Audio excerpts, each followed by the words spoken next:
40 seconds. That's all it took to flip a coastal warzone. A $100 micro-missile punched a $30 million hole in Russia's Zupark 1M radar, and a cascade began. You'll see the exact first move that blinded a command grid, how a drone boat disguised as a patrol signature launched micro-drones, and why a 9-second disruption opened a 4-minute blackout. Stay for the breakdown of how low-cost OSA and FPV layers slipped under jammers and into a fortified villa. This is asymmetric warfare in focus. Small money, huge effect. If you track modern air defense, you're in the right place. Before we move on, I'd like to ask you a small favor. If you appreciate this content, please take a second to like this video and subscribe to the channel. Over 98% of you watch the videos without subscribing. It costs you nothing, but it makes a huge difference to us. So, did you click the subscribe button? Great, thank you so much. Now, back to the video. A patrol echo pops on the Russian scope. Clean, steady, friendly speed, and then it's gone. The console crew hesitates.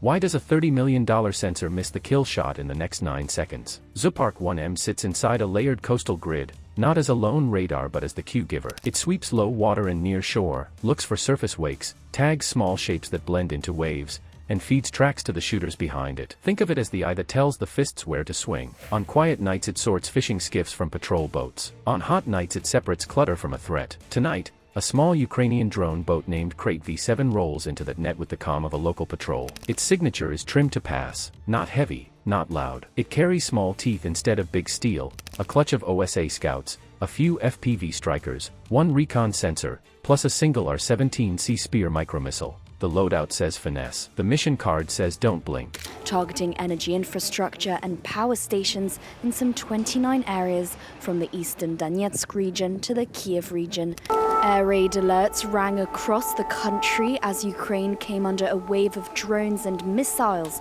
where a station and suburban depot for electric trains were hit. The water helps the intruder. Sea glare lifts and falls with each swell, sending white caps up as false targets. Cliffs feed the set with backscatter that paints ghost returns on the screen. Low altitude masking hides small frames in the ripple line. The boat doesn't push through the noise, it rides it, hugging that floor where filters work the hardest. Meanwhile, a narrow uplink ties it to a phantom mesh offshore, a spread of drones that don't radiate until they must, placing whispers into the air instead of shouts. Electronic Deception 101 starts with the operator's trust in patterns. The attackers feed spoofed velocity vectors that look like a patrol turning home. Decoy pings fire in a loose rhythm, just enough to tug the filter set off the best profile for small threats. Cheap emissions do this work, meters of wire, hobby-grade boards, clean timing. The premium radar follows the lure, slides its gates, and the watch floor loses the tight grip it needs in the next 9 seconds.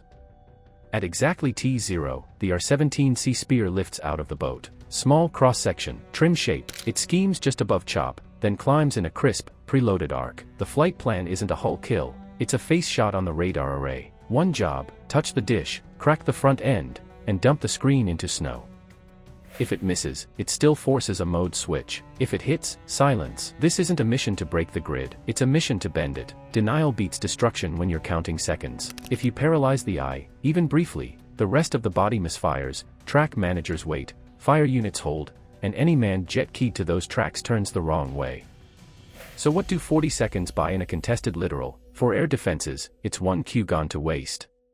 For a drone swarm, it's a doorway they've been waiting to cross. Ships move feet per second, not miles. Humans hesitate. Software queues stack up. In that small gap, cheap assets make expensive assets late. The micromissile punches the panel. The Zupark 1M blinks to black for roughly 40 seconds. Console lights dim. Tasking freezes. The data spine hitches, and a clean line opens down the coast where coverage stutters. It's not a canyon, it's a hallway wide enough for small machines to run. With the eye shut, the next move doesn't get louder. It gets smarter. We have no casualties at the railway hub, despite the building works that were going on. Strike was at the suburban depot. It's not even a depot where locomotives are serviced. It's a depot where electric trains are serviced. Russia simply won't stop until it destroys us. That's my opinion. And I think that's how it will continue. The drone lattice outside the seam reshapes itself, flips links, and slides through the gap before anyone orders a reset. How do 9 seconds of chaos turn into a 4-minute blackout?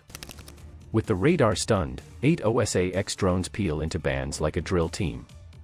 3 skim the spray so low they leave tiny wakes. 4 trace the cliff line, using the rock to hide their links. One climbs into warm air rising off the slope and rides the lift like a glider. They're not fast. They're placed. Russian response spikes hard. A Su-25SM lifts off from inland concrete and angles for the corridor. Ground jammers light in sequence from bay to bluff, and a walled villa on the ridge snaps into lockdown. Shutters drop. A mast on the roof twitches as its beam starts to sweep. N is to bring us down as a nation. Since our building was hit and we lost our flat, we now go down into the metro once the air raid alarm starts. And later visited wounded soldiers in a hospital to thank and award them for their service.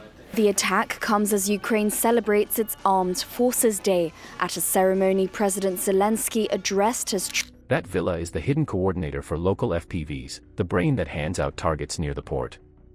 The Ukrainian network shifts in real time. It stops acting like a swarm and turns into a lattice, a living relay chain where each drone carries data for the next. Links bounce around the jammers, not through them, as nodes slip left or right to hold line of sight. Guidance stays steady because no single path matters, 5 paths exist, and the best one changes every few seconds. You're watching software and airframes move like a school of fish when a predator arrives. 6 jammer sites try to sculpt the battle space. Their job is to bubble the air with noise, squeeze corridors, and force the attackers to fly where guns wait. 2 OSA XS choose a different role. They run in fast and detonate near a Boris Gleb 2 unit on the ridge. The blast doesn't need to shred hardware. It just knocks a mast out of tune and rattles the van. The protective bubble collapses inward, and the seam those guns wanted to close opens wider. Meanwhile, the Su-25SM takes a shot. Its pod hunts for heat and angle.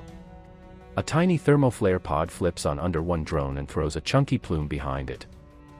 And to cut it piece by piece, having numerous peace settlements or peace negotiations. It's a true operation, and Ukrainian armed forces are there and controlling more than 1,000 square kilometers. Way for negotiations or whatever reason. It has to be able to hold it without too great a loss. $1,000 in hot bricks buys seconds against a platform that costs millions. That's the trade that wins time. And time is the point. Losses happen. A shoreline team shoulders an anti-drone rifle and drops an OSA at mid-height. The frame falls into scrub. The mesh flexes, fills the hole, and reroutes tasking without drama. Redundancy beats speed. The assault lives because no single drone carries the mission alone. Think of it like a rope made of many strands. Cut one, the rope still holds. Breach phase starts at the villa. 2 drones find a roof seam where a vent cap sits loose and slip into the gap. This allows the defenders to detect enemy movement in time and start engaging them in the kill zone, denying them. But still, as of today, more than 2 weeks passed, and we control this territory, we hold it, and we progress. One paints the interior with short-range LiDAR, the other follows. Down a short duct, across rafters, under a cable tray, into a utility bay where the Boris 2 jammer core hums in a rack. The first pops a charge on the power feed. The second chews the control line with a shaped strike. Lights flicker. The mast on the roof freezes mid-sweep. The villa's C2 heartbeat stops. On the net, patrol routes fragment. Units that relied on the villa's cues start to freewheel. The corridor's blackout stretches from seconds to minutes because the repair isn't flipping a switch, it's hauling a generator and rebooting a chain that no longer trusts its inputs. For minutes is a lifetime in a literal fight. Boats shift late.